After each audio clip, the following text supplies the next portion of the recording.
No, muy buenas tardes a todos. Bienvenidos al séptimo webinar barra conversatorio de la Sociedad de Derecho y Economía de la Universidad Católica. Sean todos bienvenidos. Les agradecemos porque están acá este hermoso día 26 de mayo, miércoles. Y les agradezco porque están acá y no viéndole al tricampeón de América en la Libertadores. Pero bueno, esos son los sacrificios que hacemos. Hoy tenemos un tema que es más o menos la mezcla, la mejor mezcla de derecho y economía, que es la defensa de la competencia. Y de antemano ya quiero agradecerles a los invitados de honor que nos van a estar hoy contando un poco sobre su experiencia y sus conocimientos sobre este tema. El abogado Gustavo Benítez y la abogada Verónica Franco. Les agradezco mucho por su contribución a nuestra querida sociedad. Y nada, quiero contarles que este evento es organizado por 4 miembros de la Sociedad de Derecho y Economía: Fátima Prono, Joaquín Salomón, Rubén Guerreros y Mauricio Estigarribia. Les agradecemos por esta contribución que están haciendo.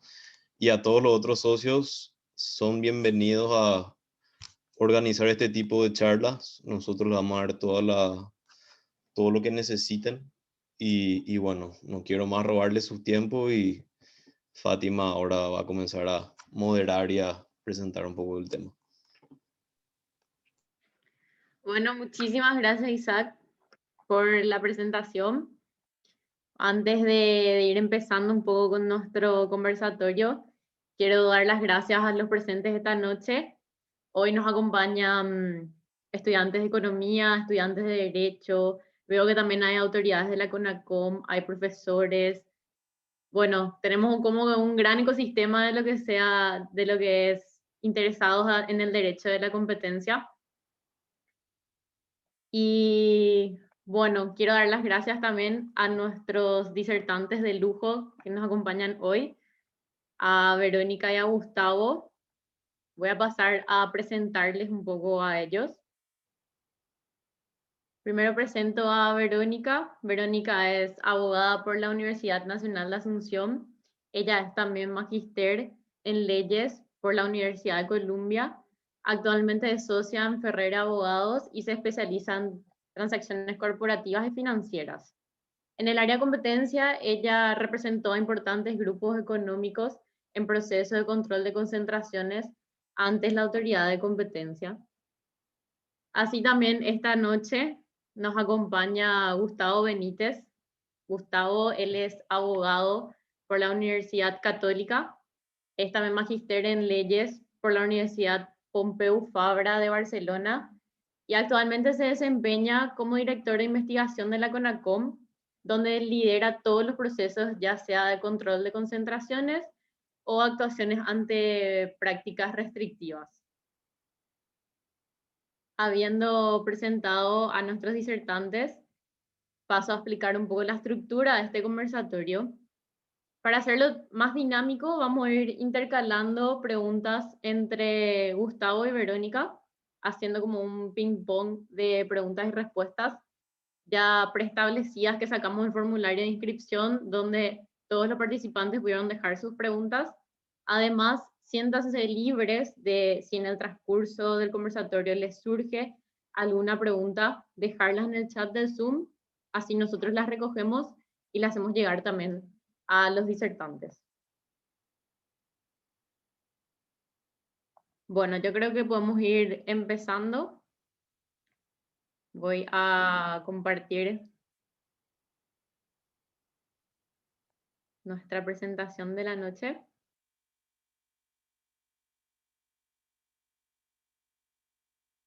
Si me pueden avisar cuando ya se ve.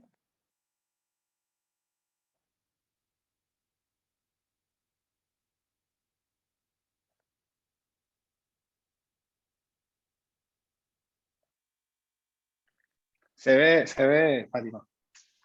Genial, genial. Gracias, Gustavo. Bueno, iniciando un poco para dar así como una introducción, si es que Gustavo nos puede ayudar un poco comentándonos qué es el derecho de la competencia, de qué se Ok, trata esto. Si me Sí, permitís, Fátima, solamente un segundito para agradecerles y decirles que realmente el honor es mío. Es un gusto que me hayan invitado a participar y a poder compartir un poco qué es lo que estuve haciendo en estos años, qué es lo que estuve aprendiendo, qué es lo que conozco de la ley. Em, realmente me pone muy contento que existan espacios como este y que gente desde la academia, o sea, que están estudiando todavía, ya estén interesados y le vayan dando forma a lo que es vincular el estudio del derecho y la economía. Bueno, antes que nada, me gustaría decir que las opiniones, o sea, más que me gustaría, tengo la obligación de decir que las opiniones que voy a vertir o que las opiniones que voy a dar en este conversatorio son mías y de ninguna manera representan la postura de la CONACOM. Bueno, dicho eso, y espero que, lastimosamente, no sé si realmente pude no romper el hielo, pero bueno, vayamos a lo que es el derecho de la competencia, entonces. Cuando nosotros hablamos del derecho de la competencia, o lo que decimos es que existe, o me están, a ustedes les parece, me llaman por teléfono, perdón, mil disculpas. Mil disculpas. Estoy apagando el celular.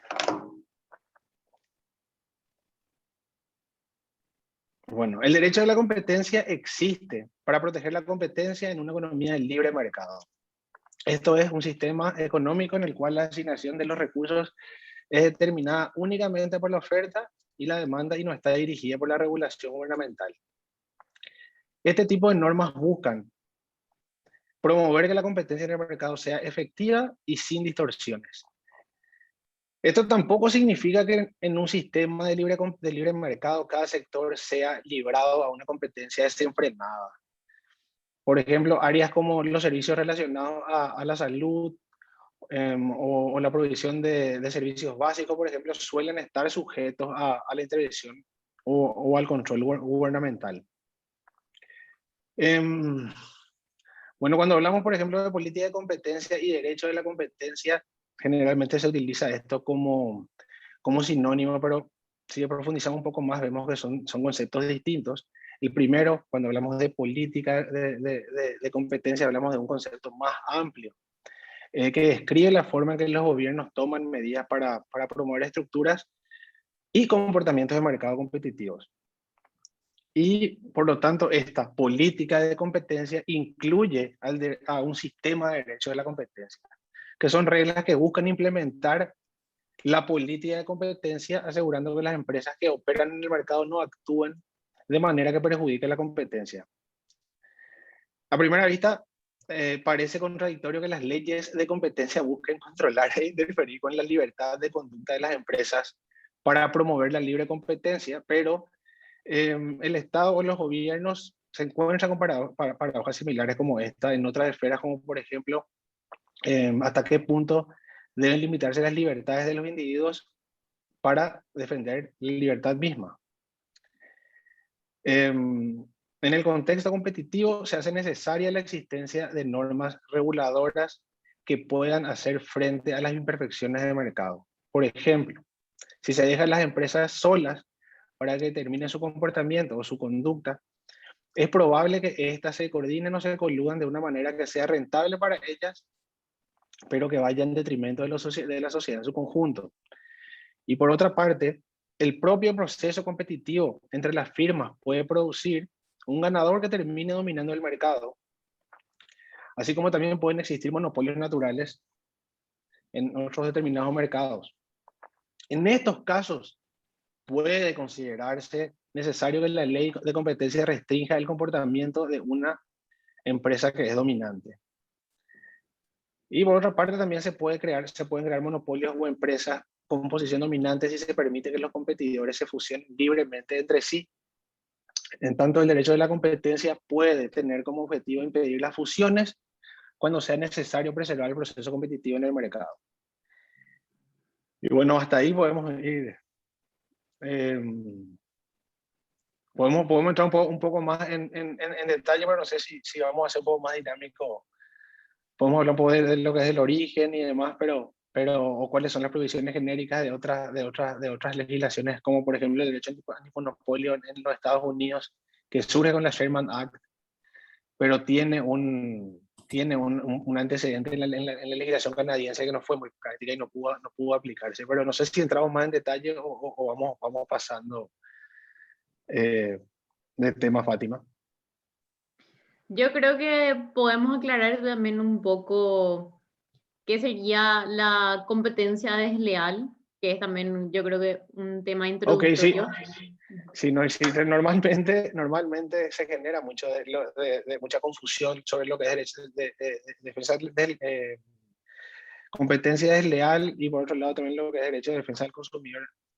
Lo que es, por ejemplo, qué sé yo, a ver, en nuestra normativa, nuestra legislación no contempla, o sea, la legislación de competencia no contempla la figura de competencia desleal. Esta forma parte de la ley de marcas, que es la ley 1294, una ley del 98. Y de lo que habla la competencia desleal es todo acto contrario a la buena práctica y al uso honrado en materia industrial o comercial. Nosotros cuando hablamos de defensa de la competencia, hablamos de la competencia en el mercado, ¿verdad? Pero a la hora de producir bienes y servicios, ¿verdad? Pero no estamos hablando de una relación o de una práctica que haga o que afecte la honradez, ¿verdad? Y cuando hablamos de derecho de defensa del consumidor, estamos hablando de una tutela en la relación de consumo. Esto porque existe una situación de vulnerabilidad en la que se encuentra el consumidor, ¿verdad? Por ejemplo, cuando recibe información falsa o incompleta o prácticas abusivas de parte del vendedor que se encuentra en una situación de ventaja. Perfecto, yo creo que con esta introducción podemos ir avanzando también en nuestras preguntas. Y en cuanto a nuestra ley, Gustavo, ¿qué nos puedes contar un poco de qué regula esta ley 4956/13? Bueno, a nivel general, o sea, como objetivo, la ley de defensa de la competencia o sea, el objeto es la de defender y promover la libre competencia en los mercados. Ahora, ¿cómo hace esto? Bueno, estamos todos trabajando justamente en esto, en ir haciendo operativa la norma, pero a nivel general hablamos de tres maneras, ¿verdad? Una de ellas es las sanciones a las infracciones de la ley. Estas están estipuladas en el artículo 8, que son los acuerdos restrictivos de la competencia, y el artículo 9 de abusos de posición dominante. En segundo término, tenemos el control o el régimen de control de concentraciones, en el cual se analizan bueno, yo creo que es un punto que vamos a tocar un poco más adelante, pero básicamente lo que se analiza es cuál es el impacto que va a tener una operación de concentración, ¿verdad? Si esta va a crear o reforzar posición dominante. Y finalmente existe una herramienta que es más bien de política de competencia, que es de la abogacía de la competencia, y que permite de alguna manera a la autoridad de aplicación emitir opiniones respecto de normativas o reglamentaciones que pudieran estar afectando la competencia. Cuando hablamos de sanciones de sanciones, ¿verdad? Se sancionan los acuerdos restrictivos de la competencia que están regulados en el artículo 8. ¿Qué nos dice el artículo 8? Que está prohibido todo acuerdo, decisión o práctica concertada o conscientemente paralela que tenga por objeto, bueno, y me salto porque no les voy a dar todo el artículo, pero lo que es importante es tener presente que lo que se prohíbe son acuerdos que tengan por objeto, produzcan o puedan producir el efecto de impedir, restringir o falsear la competencia en toda parte del mercado nacional. Por ejemplo, fijar precios, ponerse de acuerdo para fijar precios, no competir y fijar un precio. O por ejemplo, en caso de licitaciones colusorias, ponerse de acuerdo para no competir y todos lanzar un precio muy alto, ¿verdad? Y que nadie vaya lanzando precios, hacer un acuerdo para no lanzar precios bajos y generar un mayor margen. O, por ejemplo, ponerse de acuerdo para repartirse mercados. Qué sé yo me quedo con el mercado de Asunción, Isaac con el de San Lorenzo y Fátima con el de Luque, por ejemplo, y no competimos entre nosotros. Si hay consumidores que van a esos mercados y yo puedo identificar que ellos están viniendo desde un mercado que le pertenece a con quien genere el acuerdo, pues de alguna manera no satisfago su demanda. Bueno, por otra parte se sanciona lo que es el abuso de posición dominante, y por lo general decimos que una empresa tiene posición dominante cuando puede comportarse de forma independiente respecto de sus competidores y sus clientes. La existencia de posición dominante va a depender del grado de presión competitiva que ejerzan los competidores existentes y los que eventualmente puedan ser sus competidores, lo que serían competidores en potencia o competidores potenciales. Y también el poder de negociación que tengan la demanda o que tengan, que tengan los compradores. Y las diferentes conductas que posibilitan la exclusión o explotación de competidores, clientes o proveedores con el fin de mantener el dominio del mercado están regladas en el artículo 9 de la Ley de Defensa de la Competencia. Y entre estas podemos tener también lo que es fijar precios de manera unilateral, denegar un insumo, hacer ventas adaptadas. Bueno, y hay un largo catálogo, ¿verdad?, de infracciones que están tipificadas. Pero acá lo más importante para nosotros y lo primero, antes de ir a lo que son las tipificaciones, es el primer test legal para poder... porque es importante también, y creo que es realmente muy importante tener presente que tener posición dominante en el mercado no está prohibido per se. El hecho de llegar, el hecho de alcanzar una posición dominante por el propio mérito, por tener éxito, no hace per se, o sea, no es una infracción per se para la norma. Lo que sí hace es genera un set de responsabilidades nuevo, un set de responsabilidades que anteriormente no tenía ese incumbente o ese operador de mercado y que ahora tiene. O sea, va a tener que tener cuidado, va a tener que tener cuidado con qué es lo que hace, porque de alguna manera va a ser o está siendo sometido a eh, a una regulación asimétrica. Cuando hablamos a ver, si le podemos, lo que es la definición, o sea, lo que desde el punto de, porque sé que hay muchos alumnos también de economía, y cuando nosotros hablamos de posición dominante también se habla de poder de mercado, ¿verdad? O sea, se asemejan esos conceptos. Y el poder de mercado está dado por la capacidad de fijar precios generalmente de manera sostenida, pero siempre estamos hablando de manera unilateral y por encima del valor competitivo, es decir, la capacidad de cobrar precios que normalmente no serían los que son resultado de un proceso competitivo. Entonces el análisis de dominancia persigue determinar si una empresa tiene suficiente poder de mercado como para hacer esto, o sea, como para alterar la forma unilateral, de forma unilateral la situación competitiva del mercado.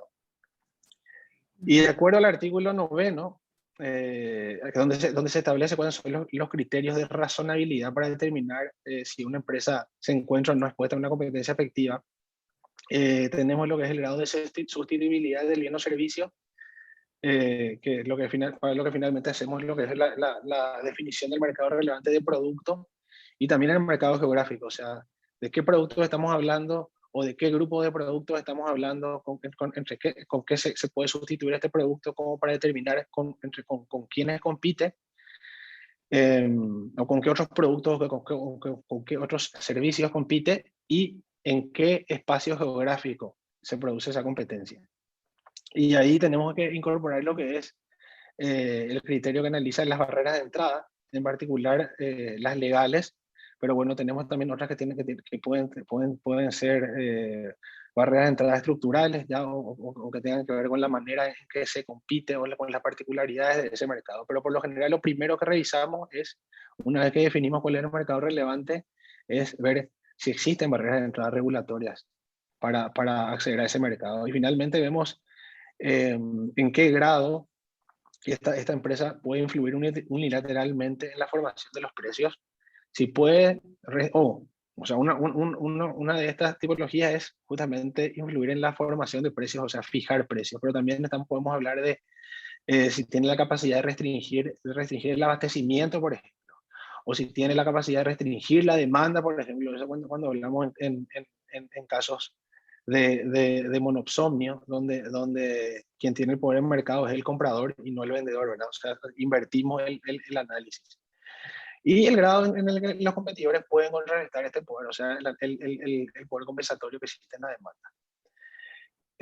Volviendo atrás a lo que decíamos anteriormente, otro de los puntos a través de los cuales se regulan las leyes es el control de concentraciones, que básicamente es un régimen de carácter preventivo. Lo que busca es que a través del análisis nosotros podamos, obviamente acá entran los economistas a hacer su trabajo, de alguna manera tratamos de manera prospectiva, a ver qué es lo que podría suceder si es que esa operación de concentración se da, ¿verdad? Y si la misma en particular va a generar la creación o el refuerzo de una posición dominante. Y en tercer lugar, lo que es la abogacía de la competencia, como les decía, son opiniones emitidas por la autoridad de aplicación sobre normas o proyectos que afecten la competencia. Por ejemplo, alguna regulación que esté generando algún mercado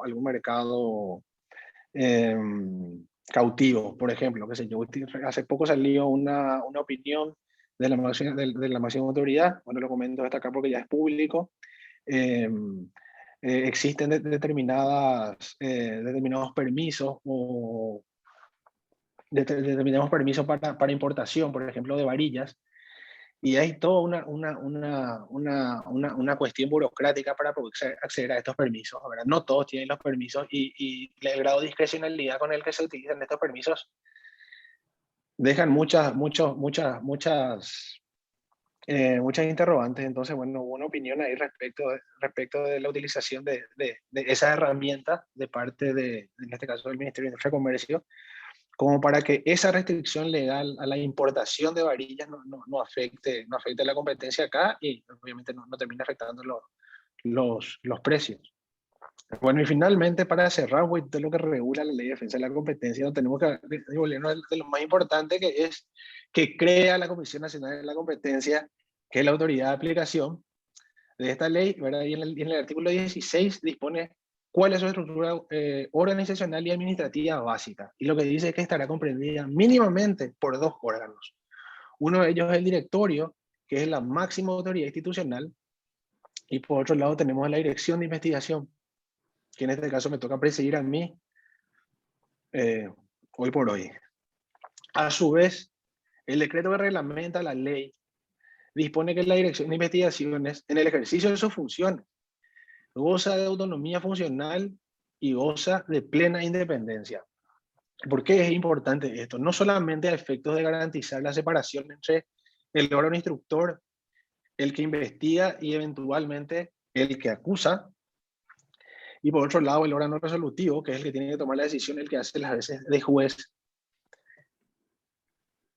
sino que a su vez genera, esto en el caso de investigaciones por infracciones de los artículos 8 y 9. Y por otro lado, en lo que tiene que ver con el régimen de control de concentraciones, se genera un doble control. O sea, nosotros estamos hablando de alguna manera, estamos hablando de intervenir muchas veces en el mercado o impedir o condicionar una operación de derecho privado. Entonces lo que genera esto es un doble control para estos casos de operaciones sometidas al régimen de control de concentraciones, al asegurar la existencia de una opinión que, si bien no es vinculante, tiene peso técnico y es independiente, ¿verdad? Es decir, la Dirección de Investigaciones emite una opinión respecto de la operación, la cual no es vinculante, pero bueno, de alguna manera le sirve al directorio para tomar una decisión, la cual puede adherirse o no, pero le puede servir, muchas veces le sirve de base, ¿verdad? Pero se garantiza que esta opinión sea independiente. Con eso me parece que, Fátima, podríamos avanzar. Sí, espectacular esta introducción ahora ya tenemos más claro de qué se trata el derecho a la competencia y qué regula nuestra ley también. Porque bueno, es considerado un tema yo creo que bastante nuevo también para nosotros estudiantes de economía y derecho. Lo estamos tocando con más profundidad en estos últimos años recién. Entonces yo creo que este webinar va a ser de muchísimo provecho para los compañeros también que están conectados. Y bueno, pasando un poco a Vero, Vero, queremos escuchar también tus palabras de bienvenida. Quiero aclarar antes de pasarle la palabra a Vero, que su máster es en la Universidad de Columbia en New York, no de la Columbia de Paraguay. Pues parece que se confundió ahí un poco el público. Bueno, muchísimas gracias Fátima, gracias Isaac, muchísimas gracias por la organización, me parece un espacio súper interesante, súper importante y me encanta que sean también los de economía que estén liderando algo que muchas veces siento que los abogados terminamos hablando un poco de economía en derecho de la competencia y sería genial, la verdad, que podamos tener a más economistas discutiendo juntos. Y por otro lado también feliz de compartir el panel con Gustavo Benítez, director de investigaciones, así que un gusto estar acá y poder aportar un poquitito de lo que es la práctica del derecho de la competencia del sector privado, que realmente viene creciendo muchísimo en estos últimos años y creo que cada vez vamos a escuchar más y vamos a debatir más sobre eso, así que me parece que es un espacio súper necesario porque trabajo el día de mañana van a tener abogados y economistas sobre este tema, sin duda. Buenísimo, Vero. Y siguiendo un poco lo que comentó Gustavo, vemos que claramente antes no había una regulación y podemos decir que las empresas podían unirse, fusionarse sin tener que seguir un margen, una ley. Y hoy día tenemos una ley de competencia que ya rige en nuestro país. Entonces, me imagino que también en el sector privado habrá sido un antes y un después esto, ¿verdad? ¿Y cuál fue este impacto de la nueva regulación en la actividad de las empresas?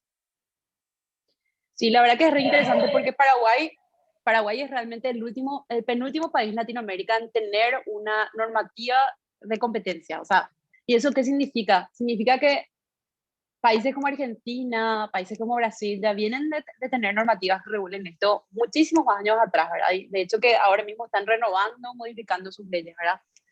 Y en Paraguay eso impacta básicamente en que nosotros, todos los actores de la sociedad realmente no tenemos mucho conocimiento, ¿verdad? Ahora quizás un poquitito más, pero el día que sale la ley, ¿verdad? En el 2013, no teníamos esa cultura de lo que es la competencia, de cuáles son los límites del actuar para las empresas, etc. Entonces realmente es bastante revolucionario en la sociedad pasar de tener un área que está totalmente sin regular a tener algo que está regulado, ¿verdad? Y creo que eso también va, inclusive como siendo estudiante, ¿verdad? Es una materia que no se tocaba tanto desde derecho como también creo que en el área de economía, ¿verdad? Entonces viene a ser todo una revolución cultural de cierta manera que en otros países ya está afianzado hace mucho, mucho tiempo, como en Estados Unidos y acá no. Yo lo que les puedo dar es mi experiencia como asesora de muchos clientes internacionales realmente y algunos paraguayos también. Y la experiencia que les puedo decir es que Paraguay no estaba en el mapa de lo que es el compliance, el cumplimiento de la normativa de competencia, ¿verdad? Y ahí tenemos, por un lado voy a decir dos tipos de clientes. Uno, las multinacionales que ya obviamente ya operan en muchos países y están acostumbrados a lidiar con la normativa de competencia, ya sea desde el punto de vista de conductas o desde el punto de vista de notificar una transacción. Y esas compañías, por un lado, tampoco tenían mapeado que Paraguay ya estaba dentro de los países que tenían esa regulación, ¿verdad? Entonces, fue por un lado también hacer como un tipo de socialización con este tipo de compañías que dentro de todo ya tienen conocimiento y ya pueden adaptar y tienen ciertos estándares internos que les hacen cumplir con estas normativas de competencia, ¿verdad? Después está otra serie de empresas más locales, inclusive otras internacionales, que realmente no tienen esta cultura de competencia de forma interna y ahora voy a contar un poquitito cuál es el efecto importante que tiene finalmente, ¿verdad? Que tiene que ver un poquitito con la respuesta que daba Gustavo, que es de qué es lo que está regulado. Los dos grandes puntos que yo voy a hablar que están regulados, más allá de que según Gustavo el más importante es la creación de la autoridad de competencia, es básicamente la materia que nos está regulando, ¿verdad? Antes a la ley de competencia tenemos una serie de conductas que al no estar reguladas en general está permitido, ¿verdad? Ese es el principio legal en derecho civil, lo que no está prohibido está permitido, pero luego lo que hace la ley es, no dice que cualquier cosa está prohibida, sino que toma una serie de conductas que considera que son relevantes para mantener esos objetivos de lo que habla Gustavo, ¿verdad? Entonces, al ser asesora de una compañía extranjera, yo voy a mirar principalmente de dos lados, ¿verdad? Lo más obvio que es si una compañía extranjera quiere comprar o quiere fusionarse o quiere hacer alguna transacción donde haya control conjunto o adquiera un control directo o indirecto de otra compañía en Paraguay. En ese caso, la gran diferencia que hoy tenemos es que antes esa transacción no necesitaba ningún tipo de aprobación, salvo quizás en algún ente regulado en particular, Banco Central de Paraguay, algunos con telecomunicaciones, pero no había una autoridad de competencia que revise los efectos anticompetitivos. Hoy en día está en el mapa y tenemos que notificar esa transacción para que sea revisada de acuerdo a los estándares que hablaba Gustavo, ¿verdad? Y por otro lado tenemos las conductas que son las que pueden ser sancionadas, que no tienen que ver con la notificación, sino más bien son conductas que realizan las compañías que antes no estaban prohibidas y hoy en día podrían llegar a estar prohibidas dependiendo, ¿verdad?, del estándar con el que analicemos. Y ahí, como dice Gustavo, ¿verdad?, vamos a tener todo lo que es abuso de posición dominante y otros acuerdos restrictivos. Entonces nosotros como asesores nos toca cuando tenemos un cliente es ver que especialmente cuando estamos hablando de clientes de retail o que tienen diversos contratos que nosotros revisamos, siempre vamos a revisar, digamos, como a la luz de esa normativa de competencia, ¿verdad? Entonces, primero vamos a querer saber qué nivel de posición de mercado tienen, vamos a querer saber si quizás podría llegar a tener una posición dominante y en ese caso quizás hay una serie de conductas que nosotros le vamos a recomendar que se mantengan alejados, ¿verdad? Entonces, eso por un lado. Después también hay otros acuerdos que no se necesita que tengan posición dominante, que nosotros vamos a decir, bueno, este tipo de acuerdos que mencionaba, o sea, fijar precios de un grupo o un gremio, no puede hacer, por ejemplo. Entonces le vamos a ir asesorando que hay ciertos acuerdos que antes sí se podían hacer y hoy en día son ilegales, ¿verdad? Y que pueden ser sancionados. Entonces, nosotros como asesores realmente tenemos ese trabajo de socializar y para las empresas realmente es un cambio bastante significativo porque hoy en día siempre tienen que hacer, digamos, ese scanning o esa revisión con el abogado para asegurarse de que estén en cumplimiento con la normativa local.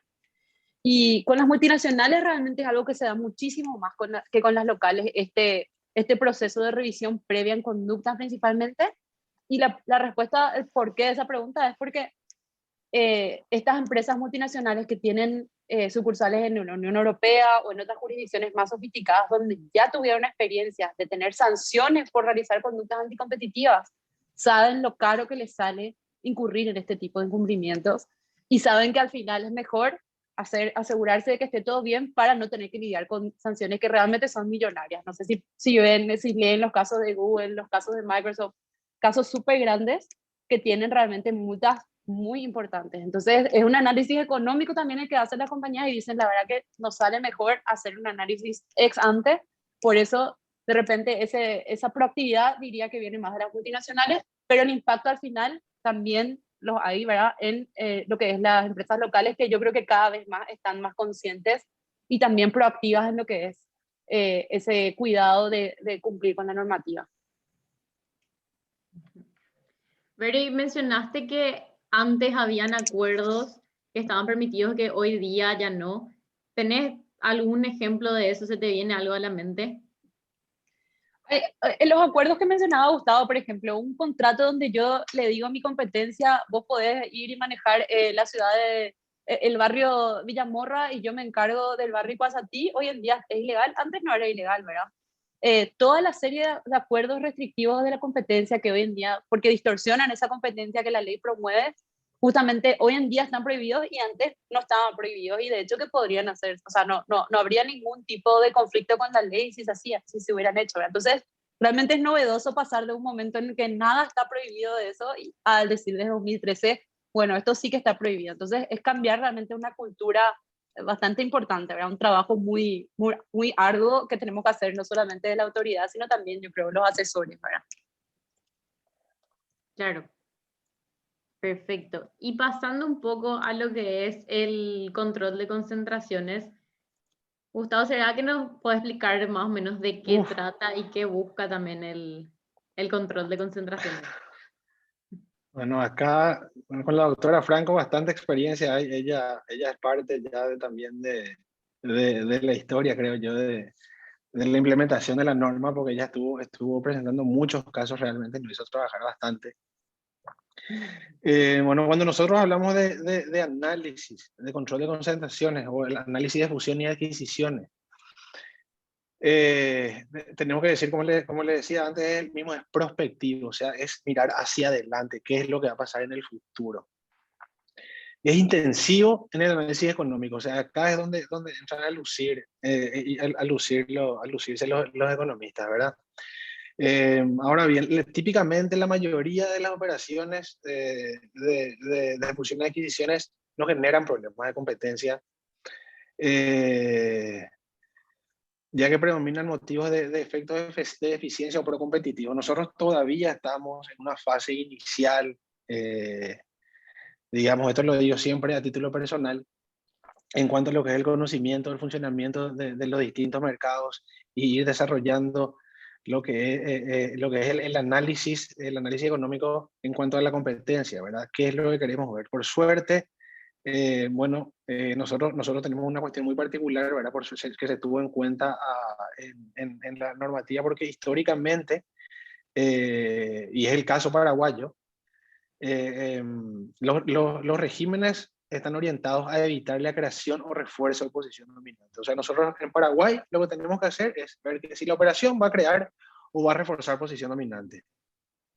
O sea, nosotros se le da mucho más peso, se le da a las condiciones estructurales del mercado y a la concentración que presenta el mercado.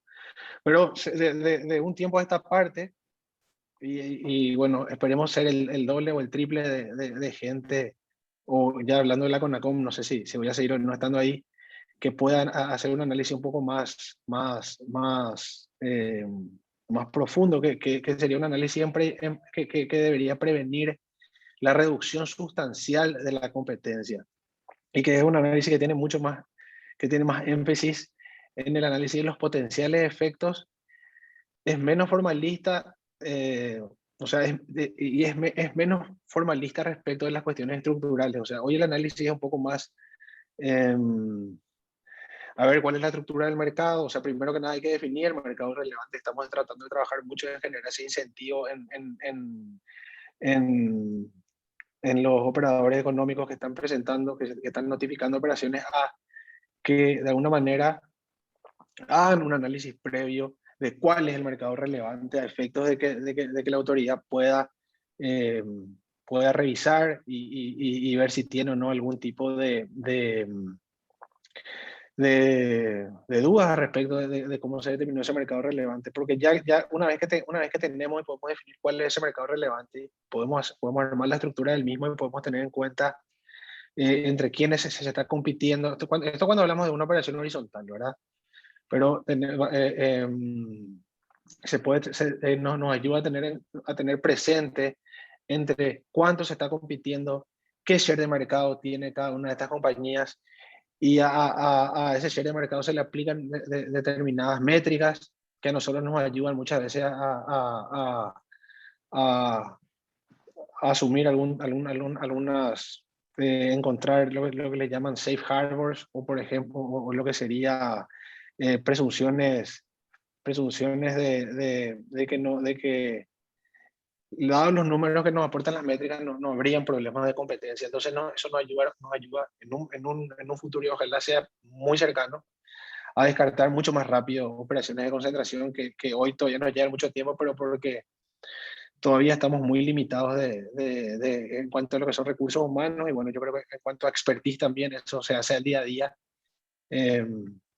Esperemos que eso vayamos pudiendo incorporar estas buenas prácticas de otros países, y también mejorar nuestra comunicación y nuestro relacionamiento con los operadores de mercado, a efectos de que se pueda entender un poco más. Últimamente se estuvieron publicando algunos lineamientos sobre el último que se sometió a consulta pública, es justamente a la definición de los mercados relevantes, cómo la autoridad, cuáles son los criterios y las metodologías que utiliza la autoridad como para tratar de generar un marco general en el cual podamos decir que, bueno, mínimamente este es el estándar metodológico que se está utilizando y bueno, a partir de ahí avancemos. Ustedes van a presentar a la comisión, van a presentar a la autoridad una operación, pues sigan estos lineamientos que a nosotros nos va a ser mucho más sencillo entenderlo y no vamos a tener que comenzar de cero el análisis, pidiendo información, tratando de entender cómo funciona el mercado, porque esto es, cada vez que viene una operación es un mercado distinto, ¿verdad? Podemos hablar de telecomunicaciones, podemos hablar de mercados de, bueno, lo que es la industrialización de la carne. Nos tocó el año pasado un caso que fue muy sonado también. Podemos hablar de todo tipo de vehículos, transporte fluvial, operaciones de concentración entre industrias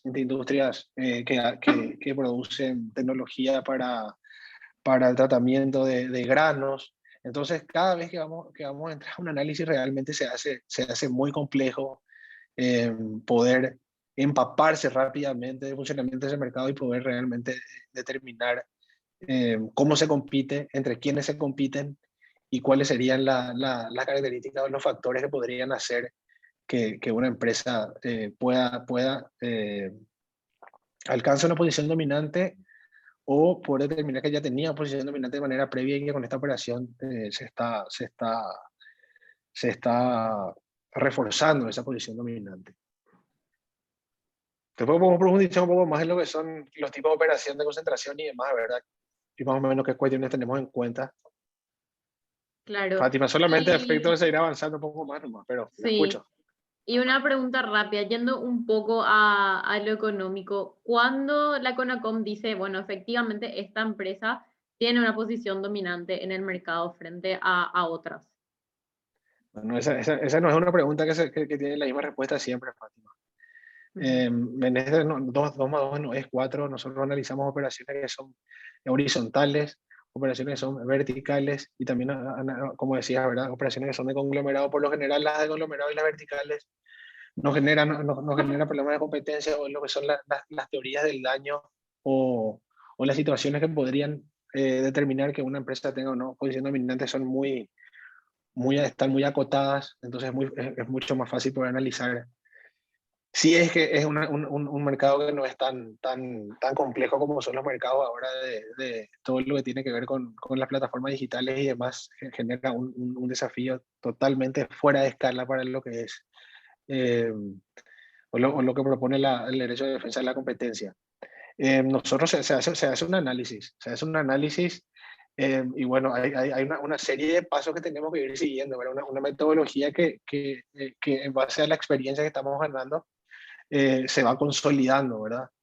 Obviamente que tampoco nosotros pretendemos que en piedra la discusión la evolución de la metodología es permanente. Nosotros estamos abiertos a escuchar a los operadores de mercado y por supuesto a tratar en la medida de las posibilidades materiales estar al tanto de lo que está sucediendo en otros lugares, cuáles son las mejores prácticas y qué es lo que realmente nosotros en la etapa en la que nos encontramos ahora como autoridad que empieza a desenvolver lo que es la operatividad de la norma, qué es lo que tenemos que hacer, ¿verdad? Cuando hablamos de una operación, por ejemplo, horizontal, ¿qué es lo que hacemos primero? Como les decía antes, tenemos que definir cuál es el mercado relevante. Ahí ya entra, ahí de lleno ya entran los economistas, ¿verdad? Se hace una serie de análisis desde tanto desde la demanda, que sería lo ideal, ¿verdad? Pero muchas veces es muy difícil obtener datos del consumidor, o sea, obtener datos en general es difícil en Paraguay. ¿Verdad? Entonces tratamos de aproximarnos a, a lo que sería muchas veces, uno, antes que nada también vemos lo que es el aspecto desde la oferta, ¿verdad? Tratar de definir el mercado desde la oferta, no solamente desde la demanda y utilizar todo tipo de herramientas cualitativas, buscar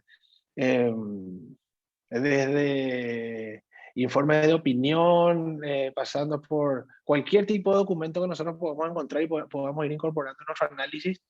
Eso es utilizado, pero no quiero entrar mucho más porque esto es una cuestión mucho más ya de la teoría económica, ¿verdad? Y si bien tengo tengo el gusto, tengo el privilegio de poder trabajar con economistas, no quisiera entrar mucho más en detalle, ¿verdad? Simplemente decir que primero lo que hacemos es definir el mercado relevante. A partir de ahí podemos establecer cuáles son los shares de mercado. A eso se le aplican métricas. Si las métricas nos dan unos números que nos llaman la atención, pues profundizamos un poco más. O sea, lo que decimos nosotros es, ok, esta operación es candidata a tener una posición dominante, y a partir de ahí, bueno, analizamos, qué sé yo, factores como por ejemplo la capacidad que tiene una empresa, la capacidad de producción o las limitaciones a la capacidad de producción que tiene, bueno, preferencia del consumidor, costos de cambio, ¿verdad? Si es que cuánto le cuesta al consumidor poder pasarse de un proveedor a otro, si esta operación involucra derechos de propiedad intelectual o know-how, en qué fase del mercado se encuentra esta industria como en su totalidad. Acceso a proveedores, cuando estamos hablando de aguas arriba, ¿verdad? Acceso a clientes, ver si de alguna manera la concentración va a generar un problema ahí. Qué vínculos estructurales existen con otras compañías, los recursos financieros que tienen las partes de la concentración. Bueno, y después vienen, por ejemplo, otros factores otros factores competitivos que están fuera del mercado, como por ejemplo lo son, hablábamos hace rato, ¿verdad?, de la competencia potencial y las barreras de entrada. ¿Qué tan contestable es ese mercado en el sentido de si se están obteniendo ofertas, perdón, discúlpenme, si se están obteniendo márgenes muy altos y se me genera a mí una señal de, ok, saco mi dinero de acá y voy a ir ahí porque hay rentas extraordinarias, voy a invertir mi dinero ahí, ¿no? Bueno, analizar cuáles son las barreras de entrada o sea, cuáles son o sea, y no solamente para entrar, sino cuando uno está dentro para expandirse dentro del mercado. Cómo funcionan y de qué manera. Por eso es que cada vez, para entender cómo funcionan estas, no solamente es el análisis regulatorio, que sería, bueno, directamente ver si existe una normativa que esté regulando el acceso a ese mercado, sino que cuando uno está adentro, ver también desde el punto de vista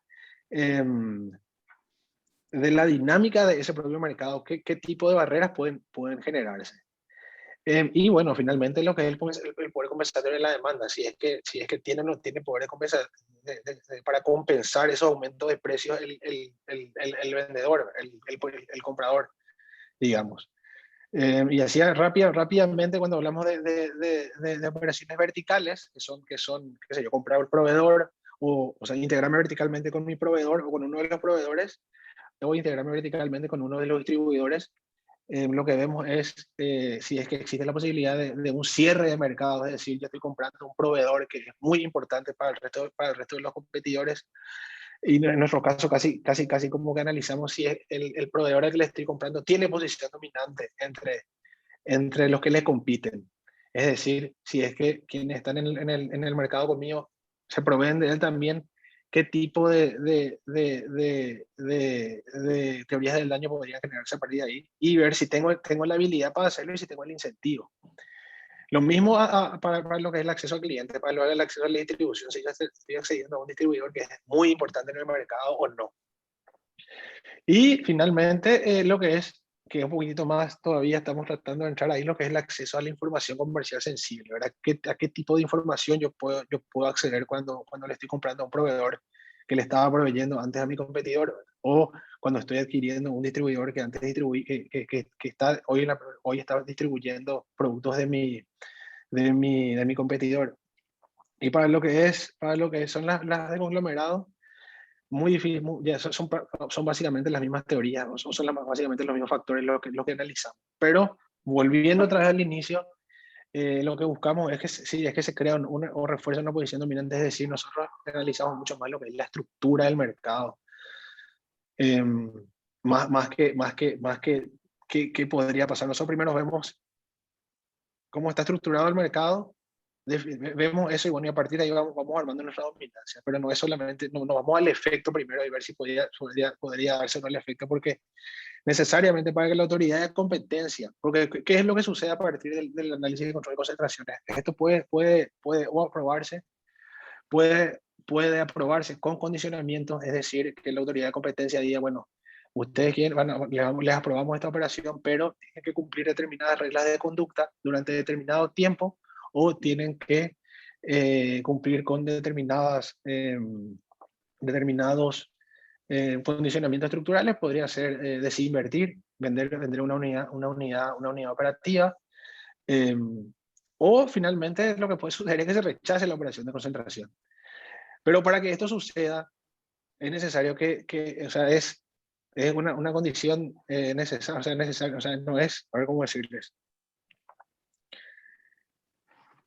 Es inevitable, o sea, nosotros tenemos que determinar o tenemos que llegar a la conclusión de que se crea o se refuerza la posición dominante. Si no existe eso, no se puede condicionar. ¿Qué pasa en otros, en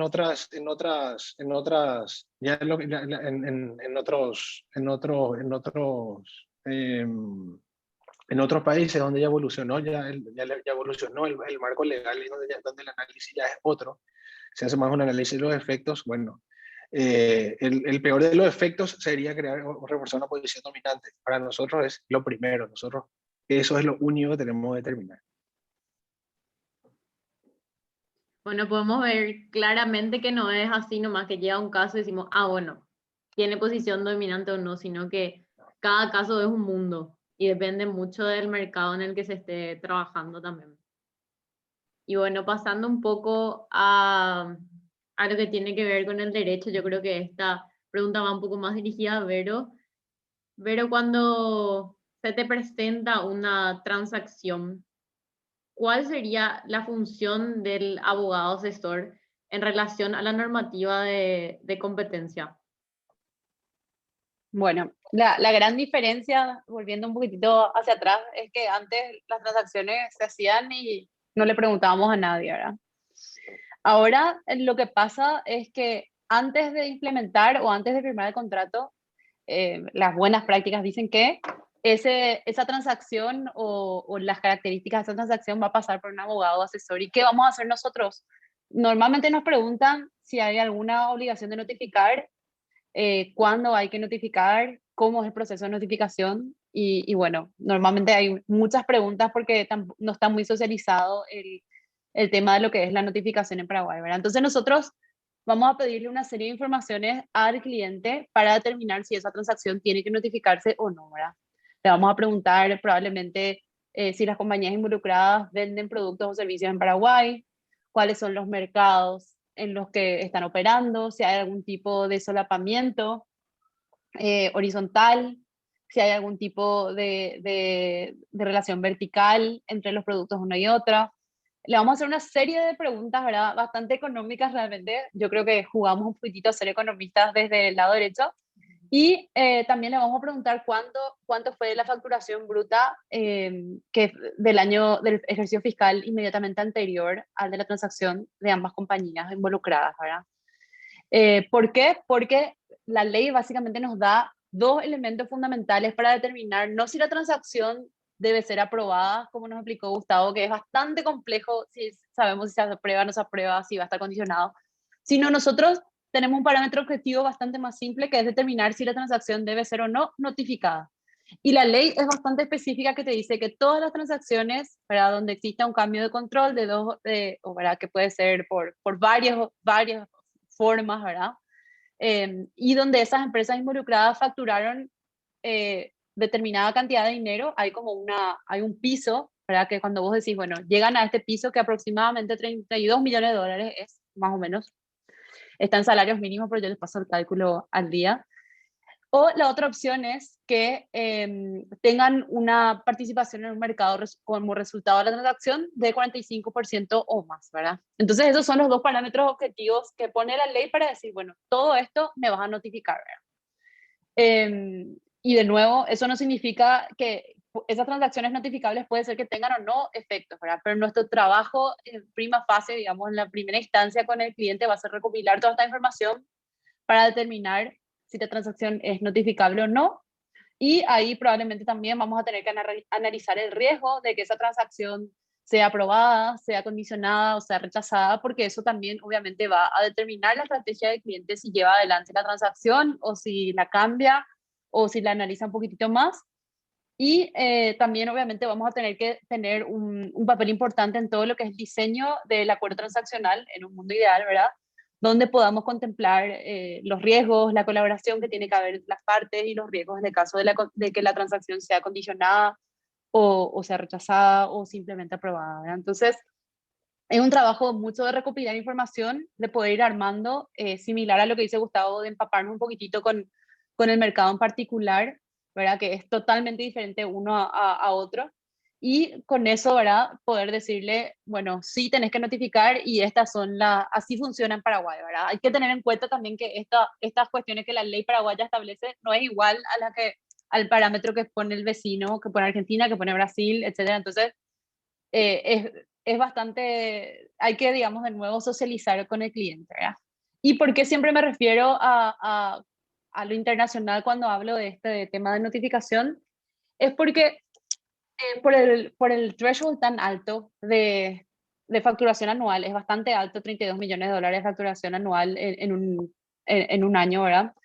Casi siempre se da en empresas locales muy grandes o en multinacionales y casi siempre se dispara en múltiples jurisdicciones, ¿verdad? Entonces a nosotros nos toca trabajar muchísimas veces en transacciones donde hay un cambio de control, no en Paraguay, no es que viene en Paraguay la compañía A con la compañía B y firman el contrato, sino muchas veces ese cambio de control se da a nivel de la holding en otro país, en Estados Unidos, en Brasil, etcétera, y eso tiene un impacto, ¿verdad?, multijurisdiccional y en cada país se tiene que buscar aprobación, ¿verdad? Entonces, muchas veces vienen clientes en esas situaciones donde Paraguay es parte del mapa, casi siempre se enteran a última hora porque, como les dije, muchos no saben, y ahí empezamos a hacer todo ese análisis de recopilación y de recomendación y de ajuste y diseño de la estrategia.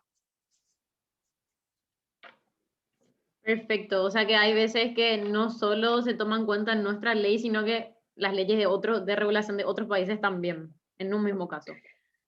Claro, de hecho que un caso, y este es un trabajo que hacen más los abogados y economistas que están, digamos, arriba, casi siempre hay un abogado transaccional que se pone a mirar todos los países que están involucrados y nos escriben a pedir ayuda, como en Paraguay, y nosotros les asesoramos, ¿verdad? Entonces, es súper interesante porque son casos otra vez donde vamos a tener normalmente una estrategia común y trabajamos en conjunto con las demás jurisdicciones, ¿verdad? Pero casi siempre somos un pedacito del mapa y eso normalmente lo saben también las autoridades, ¿verdad?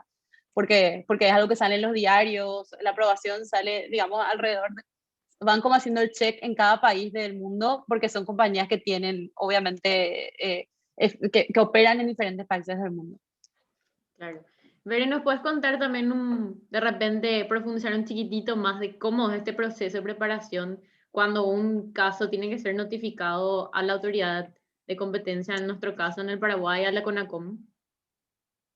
Bueno, la verdad que es un trabajo bastante exhaustivo de recopilación de información y de documentación. Y ahí, como les contaba Gustavo, todavía no tenemos safe harbors, es decir, no tenemos todavía una guía que nos diga, bueno, en realidad, si llegas al threshold, es decir, tenés tanta facturación, pero tu poder de mercado, o sea, o tu market share en tal mercado es, no sé, menor al 10%, no tenés que presentar todo este bibliorato. Bueno, hoy en día no tenemos eso, por ende tenemos que presentar todos los biblioratos. Tenemos que pedir muchísima información sobre las compañías involucradas, sobre las operaciones en Paraguay principalmente nos enfocamos porque eso tiene que ver con el análisis. Le preguntamos información sobre los mercados en los que operan y que están obviamente más con enfoque en los mercados relevantes. Si hay solapamiento nos enfocamos mucho en eso. Entonces eso es todo lo que es más básico y documental, ¿verdad? Pero después viene otra parte que es analizar, como decía Gustavo, cuál es el mercado relevante, cuáles son los efectos de la competencia, cuáles son las ganancias de la eficiencia que podemos argumentar para el caso de que se pueda llegar a considerar que tiene que haber una compensación por los efectos anticompetitivos que causa. Además de eso, nuestro acompañamiento con el cliente es, digamos, es preparar todo eso y luego es acompañar al cliente ante la CONACOM, donde normalmente van a haber preguntas adicionales, ¿verdad? Mi ideal sería que solamente hayan preguntas cuando es un caso que preocupa, pero bueno, casi siempre hay preguntas. Entiendo que es una fase de conocimiento del mercado, pero bueno. Acompañamos al cliente en todo eso, ¿verdad? En todo lo que es lo que sigue después del caso, reuniones, negociaciones, ¿verdad? Entonces es bastante interesante porque viene una parte documental fuerte, pero viene también una estrategia de argumentación que tiene que ver donde nosotros nos ponemos a demostrar cuáles son las ganancias de eficiencia de la transacción particular. Perfecto. Y siguiendo un poco con Gustavo. Sobre el punto nomás, Fátima, es súper interesante Sí, lo que trajo a colación Verónica, porque cuando hablamos de posición dominante, estamos hablando de una conducta que puede ser típica, pero no antijurídica, y estamos hablando en el caso de infracciones. No solamente en el caso de operaciones de concentración, donde lo único que buscamos, y luego a veces se crea una posición dominante, es que estas operaciones, por ejemplo, anticompetitivas, que podrían de alguna manera generar una posición dominante, por otro lado, podrían estar compensando esa situación con alguna eficiencia, qué sé yo, por ejemplo, se puede producir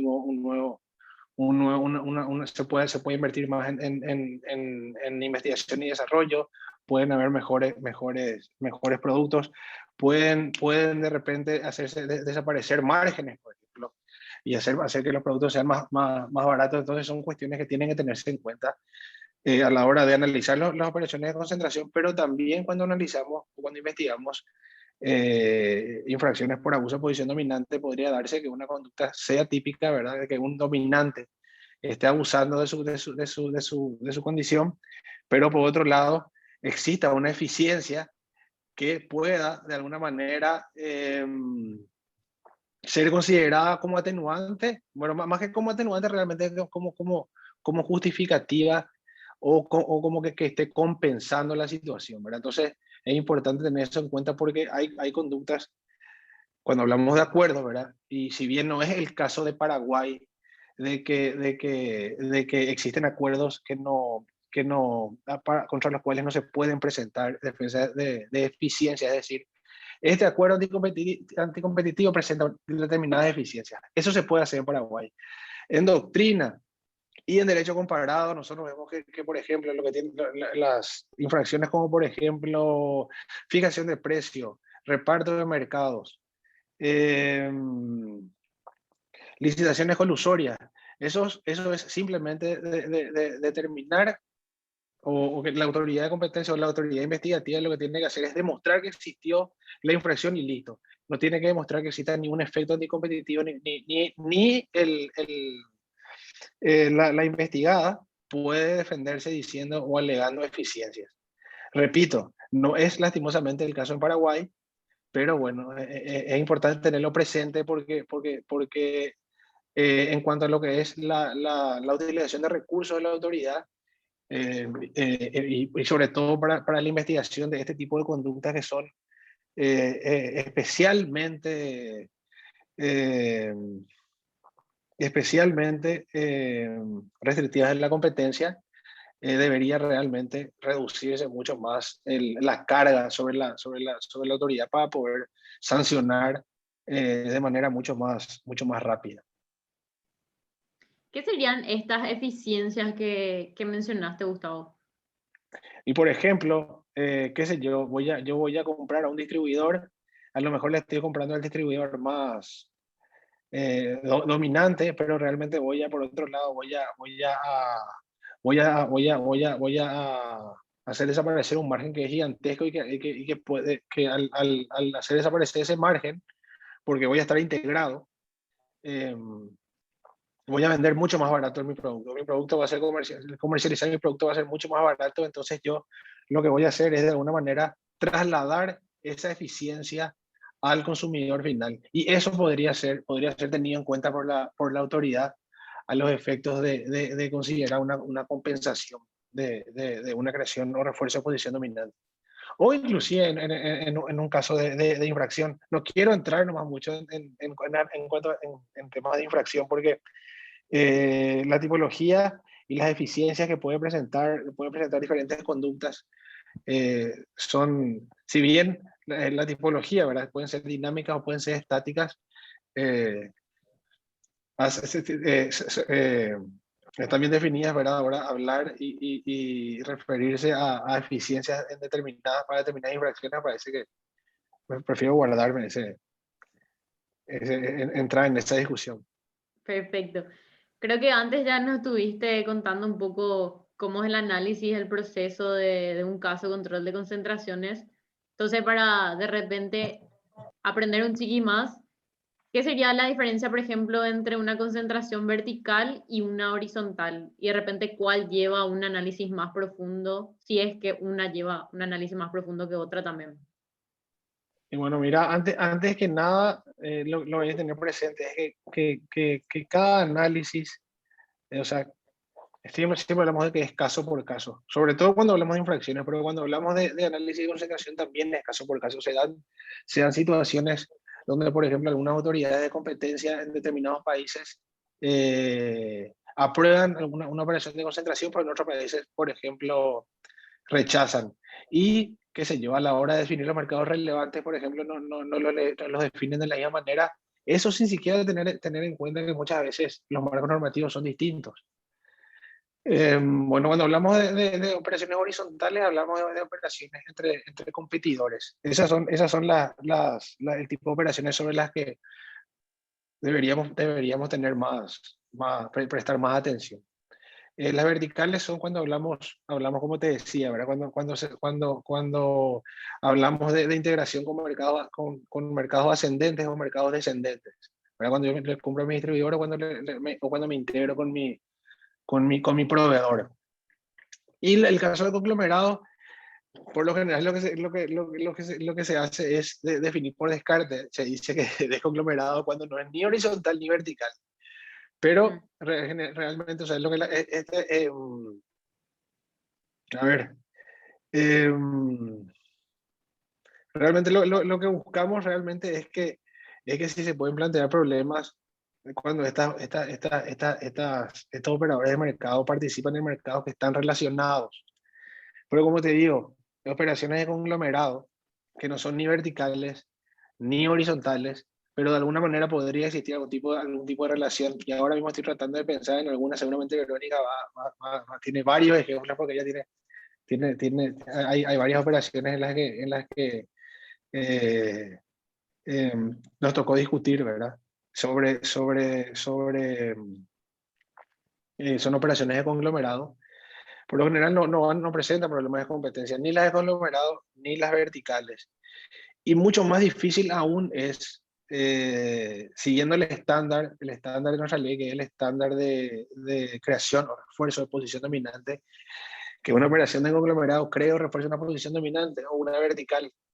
Entonces, estamos, como les decía hace rato, estamos trabajando, ¿verdad? Y si bien es un proyecto todavía en ciernes, el de tratar de generar una especie de fast track o un rito sumario como para poder, este tipo de operaciones que por cumplimiento objetivo de la ley tiene que ser notificadas a la autoridad, no van a presentar ese tipo de inconvenientes, ¿verdad? Entonces, por hoy, por una cuestión de, de recursos materiales, es que estamos tratando y bueno, y expertise también, ¿verdad? En cuanto a lo que es hacer operativa la norma, todavía nos encontramos con este tipo de problemas, ¿verdad? Viene una operación de conglomerado y nos llenamos de información, y entonces estamos tratando de siempre siguiendo y respetando lo que dispone la norma, lo que dispone la ley, el decreto reglamentario, poder analizar esas operaciones mucho más rápido.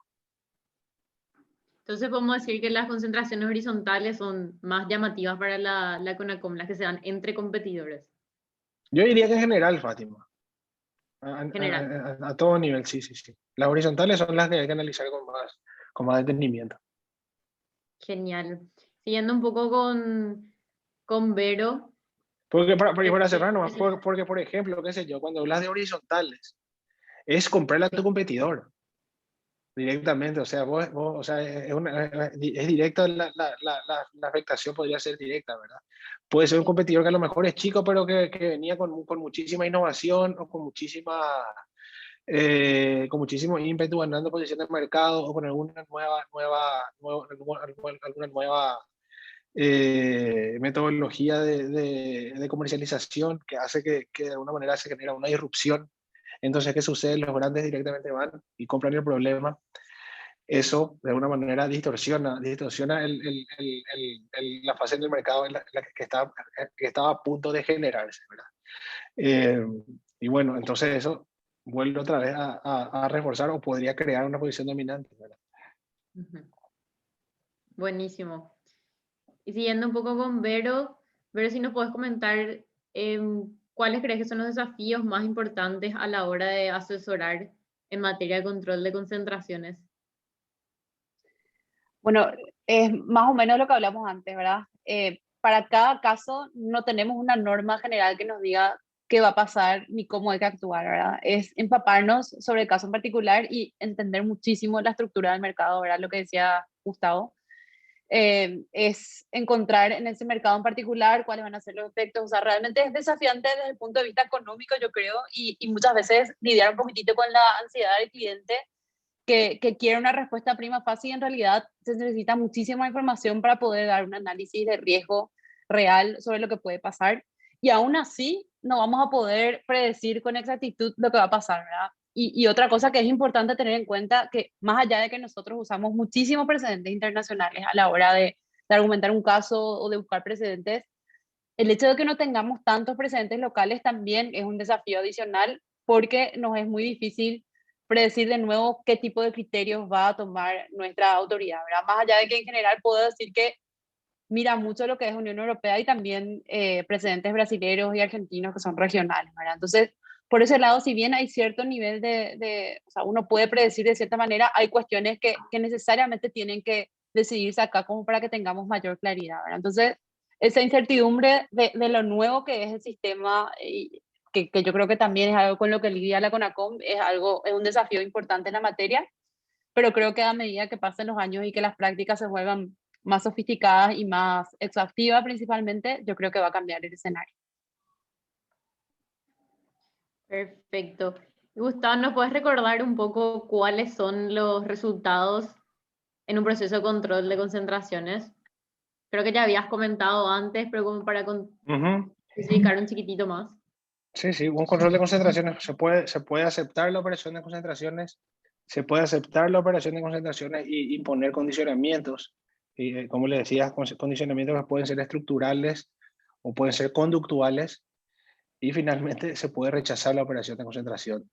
A día de hoy ya hay una operación de concentración que fue rechazada. Va a marcar, creo yo, un hito.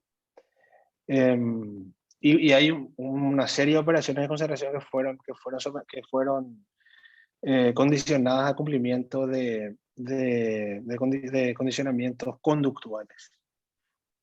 ¿Ya es pública cuál fue la concentración rechazada? Todavía no. No podemos saber. Sí, súper Es pública. Me parece pública. que es la más, me parece que es la más pública de toda. La doctora Franco creo que hizo una publicación al respecto, que fue la operación el año pasado. Es más, es muy controvertida por cómo se analizó, ¿verdad? Más que por cómo se analizó, por cómo se analizó realmente nosotros aprendimos mucho porque se analizó de lo que es el poder de compra, ¿verdad? Lo que es el poder desde el comprador, lo que es el poder de monopsonio. Entonces, como autoridad realmente fue súper importante, súper desafiante para los economistas. Y además porque estamos hablando de un contrato de alquiler, de arrendamiento, ¿verdad? Nosotros, pues, el análisis de concentración no es justamente que exista, o sea, que a partir de la operación no solamente hablamos de una transferencia de activos, sino que hablamos de la toma de control, ¿verdad? Y cuando esa toma de control es efectiva, bueno, nosotros a partir de ahí lo analizamos bajo el régimen de control de concentración, ¿verdad? Entonces eso también generó un precedente importante. Me parece que nos llevó bastante hacia adelante ya para ser una autoridad tan nueva. Ujú. Y para agregarle más ahí, Fátima, yo creo que lo que dice Gustavo, que es súper interesante, es que es un contrato realmente que no se notificó porque en teoría no era un cambio de control, pero que lo que pasó finalmente es que la CONACOM encontró ciertos elementos que denotaba que había cambio de control, que ciertas decisiones que la empresa debería tomar pasaban a esa compañía que en teoría estaba arrendando los servicios de un frigorífico, ¿verdad? Entonces, realmente es súper interesante porque nos da la pauta de que quizás a veces, aunque le nombremos un contrato como X, en realidad tenemos que buscar esos elementos que denotan ese cambio de control y que en su caso podrían tener el riesgo de que la CONACOM requiera notificación y en su caso rechace, como en este caso, ¿verdad? Ujú. Pero sí, Perfecto. el caso más económico de todos. Yo creo que para ustedes es un caso súper interesante el análisis económico que se hizo. Yo me parece que eso es lo más interesante, inclusive. Bueno, tiene muchísimas aristas, ¿verdad? A mí lo que más me llamó la atención, lo que más me llamó, lo más novedoso fue el análisis del poder de compra. Ujú. Porque nos contamos Parece muchos que, antecedentes. parece que acá en lo que tiene que ver en competencia, los economistas juegan un papel súper importante. No quiero que Desde mis ya, compañeros de derecho se enojen más. no, desde ya es eminentemente económico. Nosotros estamos para asegurarnos que se cumplen las reglas. Eh, y bueno, hay muchas cuestiones que tienen que ver con regulación también, porque de eso no hablamos mucho, que es lo que es política de competencia, y las opiniones que puede tener la autoridad respecto de algunas normas o algunas reglamentaciones que podrían estar restringiendo la competencia. O sea, hay mucho todavía ahí por, por avanzar. O sea, esto recién está empezando. Sí, realmente. Bueno, estamos llegando al final de nuestro conversatorio. Yo creo que de verdad pudimos ver muchísimo sobre el derecho a la competencia, cómo se aplica en nuestro país, los diferentes tipos de concentraciones y demás. Y como para ir cerrando, en esta pregunta yo creo que va para ambos, si nos pueden decir cada uno de repente su posición de por qué creen que es tan importante promover el derecho a la competencia y cuáles son los desafíos también en este trabajo de promover el derecho a la competencia. Las damas primero, por favor, doctora. Bueno, bueno, como miembro de la sociedad en general, yo creo que obviamente tener una competencia más activa, más sana y saludable, obviamente genera valor para todos, agranda la torta, como dirían los economistas, así que eso debería ser siempre positivo. Y desde el punto de vista de por qué es importante promocionar, pensando un poco desde el punto de vista de como asesora y con mis clientes, esa asesoría previa de que conozcan que existe un sistema de defensa de la competencia en Paraguay, de que existen normas y de que existen potenciales sanciones, realmente es muy, muy importante porque va a determinar el actuar previo de la compañía para no tener que lidiar con las consecuencias ex post, que al final le va a terminar saliendo más cara a la compañía, ¿verdad? Esa es la idea. Entonces, por un lado están los beneficios que trae esa competencia saludable y por otro lado es que todo ese comportamiento ajustado a la norma les puede traer el día de mañana que les salga más barato que tener que ir a pagar la multa por haber incumplido alguna norma, ¿verdad? Entonces, por mi lado, ese es mi punto de vista, ¿verdad? Ujú. Bueno, y yo así en resumen, básicamente lo que siempre decimos, así como los bullet points de los beneficios de la competencia, bueno, y esto hace mucho a los economistas, ¿verdad? Promueve la eficiencia asignativa y productiva. Hace que los precios sean más bajos para los consumidores, o permite que los consumidores haya más abasto, los consumidores puedan tener más elección, puedan decidir entre uno u otro producto. Y bueno, y genera justamente o incentiva a quienes generan, a quienes producen o bienes y servicios lo hagan cada vez mejor, ¿verdad? Inviertan realmente en que sus productos sean mejores. Y es un poquitito lo que es también lo que es el discurso general cuando hablamos un poquitito de lo que es política de competencia.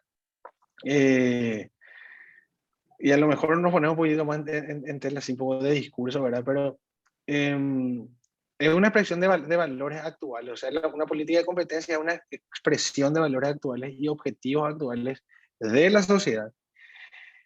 Y es tan susceptible de cambiar, o sea, estos valores son tan susceptibles de cambiar como el pensamiento político en general. Esto porque las opiniones y las percepciones cambian a lo largo, ¿verdad? O sea, constantemente estamos, entonces, bueno, la ley de competencia, la política de competencia está en permanente tensión por esto, ¿verdad? Hay cuestiones que tienen que ver con facultades, facultades que nosotros tenemos de investigación, por ejemplo, pero a la hora de tomar, hay decisiones que tomar y hay decisiones que tienen que ver con la interpretación muchas veces de la norma o por lo que uno va a hacer. O el significado que va a tener, ¿verdad? Entonces los diferentes sistemas de derecho de la competencia reflejan diferentes preocupaciones. Un punto de vista importante al realizar, o sea, un punto, es que es un punto de vista, o sea, el hecho de que los diferentes sistemas de derecho de competencia reflejan diferentes preocupaciones es importante al realizar un análisis comparado, que es algo que nosotros permanentemente hacemos, porque como bueno, Verónica estaba diciendo, ¿verdad? Ellos buscan un poco antecedentes en el derecho europeo o en el derecho brasileño o en lo que es la autoridad de aplicación en Chile, para ver qué es lo que vamos a hacer nosotros, ¿verdad? Y bueno, nosotros permanentemente estamos revisando el derecho comparado para incorporar lo que ya se hizo antes, ¿verdad? O lo que ya hicieron otras autoridades de competencia en otros países, o sea, no inventar las ruedas, ¿verdad? Obviamente. Entonces, hay que tener un poco también en cuenta que existen estas diferentes preocupaciones, ¿verdad? De repente, de dónde estemos extrayendo eh, estos ejemplos, ¿verdad? Porque tenemos que hablar que a día de hoy más o menos 130 países ya incorporaron, incorporaron normativas de competencia. Y muchas de ellas son economías que están en esa, o sea, cuyas economías y desarrollo económico pueden ser muy diferentes entre sí. Y es, es imposible suponer que cada sistema tendrá preocupaciones idénticas. Algunos países necesariamente estarán más entusiasmados con el proceso de competencia que otros. Por ejemplo, algunos estarán más interesados en la protección del consumidor, por ejemplo, de manera indirecta la competencia obviamente impacta en el consumidor, ¿verdad? Al generar que los productos sean más baratos o que existan más productos o que existan mayor variedad de productos o mejores productos. Hay otros que hablan de redistribución, ¿verdad? El efecto de redistribución que genera el proceso competitivo. Otros hablan o por ejemplo, o al inicio de lo que es todo lo que es el derecho antitrust, hablaba de la protección a los competidores, ¿verdad? Se protegía más a los pequeños competidores e inclusive se protegía a los competidores ineficientes, ¿verdad? O incluso cuestiones relacionadas a la falta de empleo o a la capacidad del proceso competitivo de frenar la inflación. Son demasiadas cuestiones que se pueden traer a colación. Y bueno, yo creo que eso hay que tener presente porque nosotros como sociedad vamos a continuar yéndonos para adelante, ¿verdad? Y muchas veces hoy, al momento de aterrizar esta ley y hacerla operativa, tenemos que tener muy presente cuál es el contexto en el que nos encontramos nosotros como sociedad, ¿verdad? Nuestra economía, en qué momento está, o sea, cómo está funcionando nuestra economía, cuáles son las oportunidades que tiene todavía, qué es lo que va a generar hacia el exterior que exista un régimen de defensa de la competencia, nos ve más serios, atrae más inversiones, realmente se tiene en cuenta cómo está conformada la autoridad de competencia, qué tanta experiencia tiene, cómo se conforma, cómo van entrando, cómo se va conformando, o sea, cuál es el proceso de selección de recursos humanos.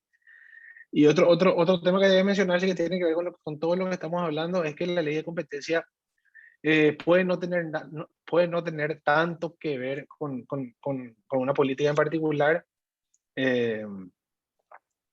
Bueno, esto es de lo que hablamos, lo que es el bienestar del consumidor, por ejemplo, sino sobre quién debe realmente tomar decisiones sobre la forma en que se deben realizar los negocios. Y está el gran debate, o sea, un gran debate ya se terminó, que si tiene o no que existir mercado, ¿verdad? Yo creo o sea, me parece que ya ha quedado más, casi claro que em, ya concluyó este debate, ¿verdad? Y a favor del mecanismo de mercado. Pero el derecho y la política de competencia, por su propia naturaleza, prevén que pueden haber situaciones en las que sea necesario cierto control del comportamiento económico en el mercado para lograr un resultado deseable. O sea, un poquitito de intervención oral al final, ¿verdad? Pero bueno, es una cuestión finalmente de percepción muchas veces. Perfecto, Y podemos ver que complementándole, claramente... Sí, Vero. perdón, Fátima, no digo más complementándole a Gustavo que es así, pero obviamente esa intervención siempre, o sea, a mí me toca siempre ver más del lado de las compañías que están mirando en cumplir o no con las normas. Digo más que esa intervención es súper importante, pero a la vez no tiene que ser lo suficientemente grave, digamos, como para terminar eliminando o sacando valor o ganancia de eficiencia que podría tener la sociedad, ¿verdad? Entonces es como una línea muy fina entre lo que dice Gustavo, ¿verdad? De cómo intervenir en la medida justa para que siga existiendo valor, sigan habiendo transacciones, sigan habiendo compras de compañías, pero a la vez se preserven, ¿verdad? Se preserve la competencia sana, ¿verdad? Entonces, realmente es muy desafiante lo que les toca hoy en día a la CONACOM hacer, pero creo que es bastante relevante para toda nuestra economía, ¿verdad? Y para todos los actores que forman parte. Perfecto. Acá, gracias a ustedes dos, tenemos también la visión de las dos caras de la moneda, que está buenísimo para ver de diferentes puntos de vista. Bueno, yo creo que llegamos al final de nuestro conversatorio. De nuevo, le quiero dar las gracias a Gustavo y a Vero. También le cedo la palabra a Albert Fleitas, que es el presidente de la SODEUC. Por suerte llegaste, Albert. Sí, cómo no, cómo me va a faltar. Gracias, Fati. Rápido quería dar una palabra para los que no me conocen, como dijo Fati, soy Alberto Fleitas, soy presidente de la SODEUC. Y primero que todo, quiero agradecerle al director de investigación, a Gustavo Benítez, a Verónica Franco también, del Estudio Ferrer, Social Estudio Ferrer. Para nosotros es demasiado valioso escucharle a actores de la vida real de la defensa de la competencia del Paraguay. Es decir, ustedes son los que están en la cancha en el día a día y no pueden hablar no solamente desde la teoría y la doctrina, sino también en lo que pasa en el día a día. Eso no tiene precio, eso vale muchísimo. Y fue demasiado, aunque no crea Fati, escuché la gran parte del webinar, fue demasiado claro e interesante a nosotros. Permitirnos profundizar estos temas de la academia nos es súper importante, no solo por aprender, sino porque también somos conscientes del rol que tenemos para que esta ciencia sea un poco más conocida. Creo que la universidad va a ser un protagonista, debería ser, para que sea más conocida la competencia, la defensa de la competencia en Paraguay, ¿verdad? Y realmente una vez más, gracias a todos. Un comentario al margen, no sé, Vero, si te acuerdas de nosotros. Vero nos ayudó cuando nosotros fuimos a Perú para la competencia, de libre competencia para el MUT. Ella fue tribunal, fue ayudante y nos recibió. Así que siempre nos acordamos bien de vos, Vero, que nos abriste la puerta en Ferrer ahí. Cuando Y quieran. Me encanta ese rol de árbitro, así que estoy más que a disposición para ayudar. Siempre con humor y sin ser dura para nada. gracias, Vero, no, espectacular. Y también ese año nos ayudó Carmelo Catiglioni, seguramente que es tu colega Gustavo, y mandarle un saludo grande también del equipo de la UCA de los MUTS. Fabricio Fabricio, Castiglioni, perdón, Carmelo del camarista, perdón, me confundí. sí, sí, el presidente de la Comisión Nacional de la Competencia, actual Sí. presidente. Y un saludo grande, porque nos ayudó también muchísimo, así como Vero. Vamos a hacerle llegar. Gracias, gracias. También para cerrar ya, porque realmente estamos, seguramente ya están, hace mucho tiempo, quiero agradecerle al organizador del evento, a Fátima Prono, a Juaco Salomón, a Mauricio, a Rubén Guerreros, a Mauricio, porque realmente fue todo impecable y estamos muy contentos con el espacio que nos permitieron tener, ¿verdad? Y aprender de esto. Así que de mi parte eso es todo y gracias otra vez a los disertantes y al equipo organizador. Fati, Gracias, ¿cómo hacemos? Albert. Dale, ahí. Gracias a ustedes. Bueno, yo creo que damos por finalizado este conversatorio. Realmente, de nuevo, Gracias, muchísimas gracias Gustavo y Vero. Los compañeros terminaron y también otros participantes, yo creo que terminaron bien nutridos de lo que es la competencia. Y bueno, tenemos ya ahora todo este desafío de promover la competencia y el derecho a la competencia en el Paraguay. No solo ustedes, ahora las 40 y tantas personas que asistieron al webinar les acompañamos en esta tarea. Así que muy buenas noches a todos. Muchas gracias también por participar. Bueno, Fátima, solo antes de cerrar, yo quiero decir que para mí también es un honor haber compartido con la doctora Verónica Franco este conversatorio. Nos hice la distinción correspondiente.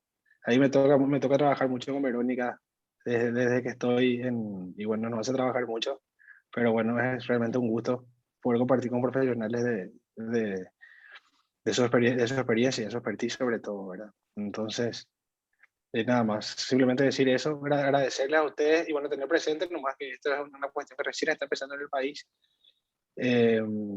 y necesita obviamente de que estos espacios se sigan replicando y que podamos adoptar como un valor realmente lo que es la política de competencia, ¿verdad? A nosotros nos toca hoy un poquitito desarrollar y darle forma y operativizar la ley, pero obviamente que falta muchísimo todavía.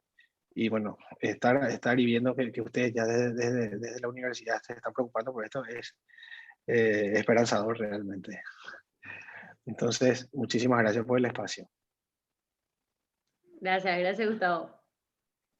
Gracias a todos. Yo me sumo a las Buenas palabras de agradecimiento. Buenas noches a todos. Que tengan buenas noches.